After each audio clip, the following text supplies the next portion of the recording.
بسم اللہ الرحمن الرحیم۔ السلام علیکم۔ ایک بڑے مشہور اسکالر ہیں انجینئر محمد علی مرزا صاحب۔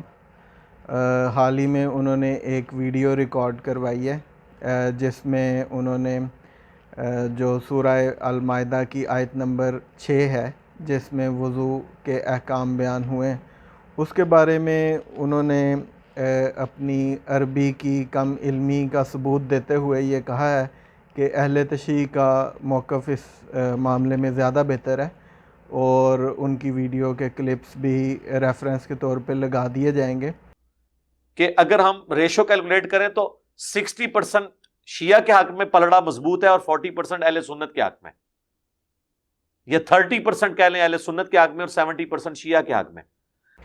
تو وہ فرماتے ہیں کہ وَامْسَحُوا بِرُؤُوسِكُمْ وَأَرْجُلَكُمْ إِلَى الْكَعْبَيْنِ میں ضمیر کی بار بار وہ بات کر رہے ہیں۔ اہل تشیع کا موقف یہ ہے کہ اور پاؤں بھی ٹخنوں تک کی ضمیر لوٹتی ہے وَامْسَحُوا کی طرف، کہ مسح کرو سروں کا اور پاؤں کا ٹخنوں تک۔ اہل سنت یہ کہتے ہیں کہ یہ ضمیر لوٹتی ہے پچھلی طرف، کیونکہ یہاں پر ارجولیکم نہیں آیا، ارجولکم آیا ہے۔ چونکہ پہلے آیا تھا ایدیکم، تو یہاں آیا ہے ارجولکم۔ یہ میں عربی لنگوسٹک میں بات کر رہا ہوں، اس لیے اس کی ضمیر پیچھے کی طرف لوٹ جاتی ہے۔ جب اہل سنت کہتے ہیں کہ یہاں پہ ارجولکم آیا تو وہ کہتے ہیں کہ جی ارجولیکم اس لیے نہیں آیا کہ یہ با نے جو زیر دی ہے برؤوسکم کو، وہ برؤوسکم کو جو زیر ملی ہے وہ با کی وجہ سے ملی ہے، ٹھیک ہے جی۔ اگر با نہ ہوتی تو یہاں پہ بھی رؤوسکم ہی ہوتا۔ خیر، یہ یعنی عربی لنگوسٹک کے اعتبار سے دونوں طرف مطلب جا سکتا ہے۔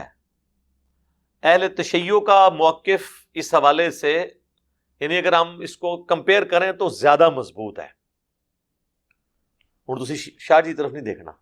حالانکہ اس آیت میں جو الفاظ ہیں برؤوسکم وارجلکم، اس میں ضمیر صرف ایک ہی ہے، کم، اور وہ زیر بحث بھی نہیں، اس پہ کسی کا کوئی اختلاف بھی نہیں۔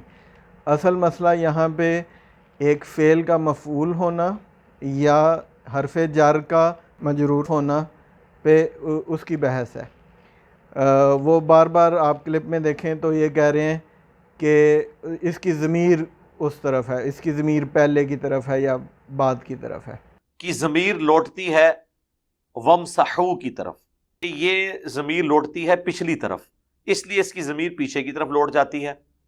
یہاں پر برؤوسکم میں بی حرف جر ہے، جس کی وجہ سے رؤوسکم میں سین کے نیچے زیر آئی ہے، اور اب اصولی طور پر جو اہل سنت کا موقف ہے وَأَرْجُلِكُمْ ہونا چاہیے تھا، جبکہ وَأَرْجُلَكُمْ ہے، جس سے یہ ثابت ہوتا ہے کہ ارجلا مفعول ہے کس فعل کا؟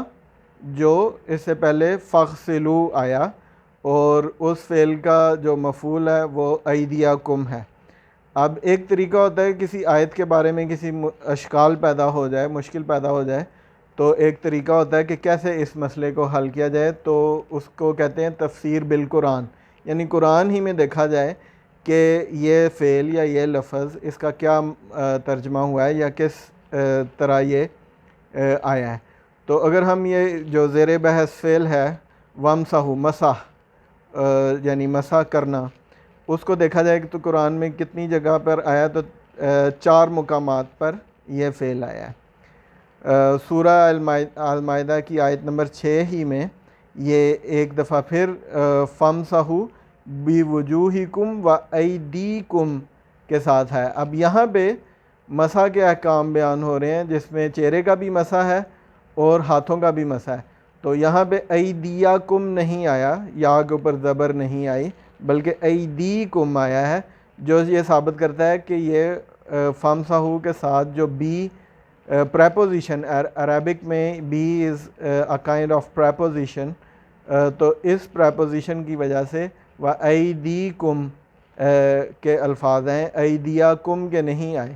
اسی طرح سورہ صاد کی آیت نمبر 33 میں بھی یہی فعل آیا، مسحن بالسوق والعناق۔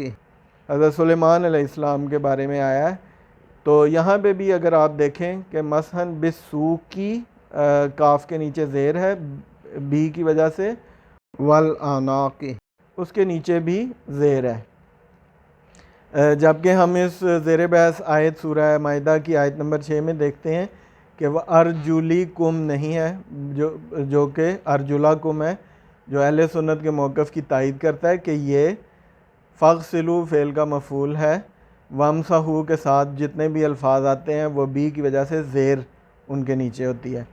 تو یہ ایک عربی کی غلطی انجینئر صاحب سے ہوئی، اور ویڈیو میں دیکھا جا سکتا ہے کہ جس وقت وہ عربی لنگوسٹکس پہ بات کر رہے ہیں تو کتنی مشکل میں وہ پڑ جاتے ہیں۔